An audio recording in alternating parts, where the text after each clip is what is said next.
आपका जो total grocery expense है वो आपके यहाँ पे क्या आएगा। नंबर 4 है कार। तो गाड़ी के लिए भी जो है वो आप dubizzle.com जो है वो आप वहाँ पे जा सकते हैं। वहाँ पे आपको मोटर्स आज भी लिखा हुआ आएगा और उस पर वहाँ पे आपको गाड़ी की सारी प्राइसेस वहाँ पे आ जाएंगी। वो भी है कि आप बैंक से लीज करवा लें तो ऑब्वियसली वही होता है, 20% डाउन पेमेंट होती है, उसके बाद पर मंथ आप उसको डिवाइड कर दें तो आपको पता चल जाएगा कि आपकी गाड़ी की क्या इंस्टॉलमेंट होगी। और रमज़ान वगैरह के अंदर यहाँ पे बहुत सारी ऑफर्स होती आती हैं 0% डाउन पेमेंट के अंदर, तो आपको कोई पेमेंट किए बगैर आप वहाँ पे गाड़ी निकलवा सकते हैं। तो गाड़ी के बारे में इंफॉर्मेशन जो है वो भी आप dubizzle.com जो है वो भी आप वहां से ले सकते हैं। उसके अलावा पेट्रोल का अगर मैं आपको बता दूं तो जनरली एक्सपेंस यहाँ पे पेट्रोल का 500 से 800 दरम के करीब आता है। अगर आपका जो ऑफिस और घर जरा दूर दूर है तो सर 800 दरम के करीब आएगा, अगर करीब है तो 400 से 500 दरम आपको महीने का खर्चा पेट्रोल का आएगा। इसी तरह यहाँ पे जो इंटरनेट है और जो लैंडलाइन कॉलिंग है, जो मोबाइल है, वो यहाँ पे 2 ही कंपनीज है सिर्फ, एक एतिसलात है और एक डू है। तो जो लैंडलाइन और इंटरनेट है उसका एक पैकेज आता है ई लाइफ के नाम से, वो तकरीबन आपको 300 दरम से लेकर 500 दरम का पड़ेगा। और उसके अलावा जो मोबाइल का एक्सपेंस आपको है उसके आपका तकरीबन 100 दरम से लेकर 200-250 दरम का आपका पर मंथ एक्सपेंस आएगा मोबाइल का।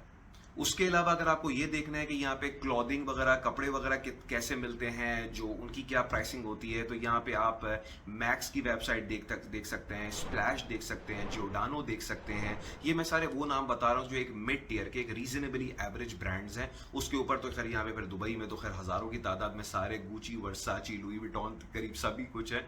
और एक लोअर लेवल भी यहाँ पे बहुत बड़ा लोअर लेवल है यहाँ पे, वो आपको यहाँ पे आके खुद ही पता चल जाएगा। मुझे पर्सनली लगता है कि इतने ज़्यादा एक्सपेंसिव नहीं है। हाँ, अगर अब मैं यूरोप की बात करूं तो जब मैं यूरोप गया था तो वहां पे इससे भी बहुत चीप थे, लेकिन फिर ये कि बस यहाँ पे भी फिर इतनी ज़्यादा ऑफर्स आती हैं, इतनी प्रमोशंस आती हैं, समर सरप्राइजेस चल रहा होता है, दुबई शॉपिंग फेस्टिवल चल रहा होता है, हर वक्त यहाँ पे प्रमोशंस चल रही होती हैं, जिसकी वजह से जो प्राइसेस हैं वो काफ़ी रीजनेबल हो जाती हैं। तो वो आप जाके ऑनलाइन जाके उसका भी एक आइडिया लगा सकते हैं।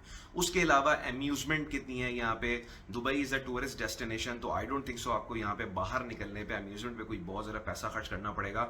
सैकड़ों की तादाद में मॉल्स हैं, बहुत ज़्यादा बीचेस हैं यहाँ पे, घूमने फिरने की जो फ्री के अंदर इतनी डेस्टिनेशन है कि आपके पास सिर्फ गाड़ी हो और आपके पास पेट्रोल हो और उसके बाद आप यहाँ पे पूरा दुबई जो है वो आराम से घूम सकते हैं।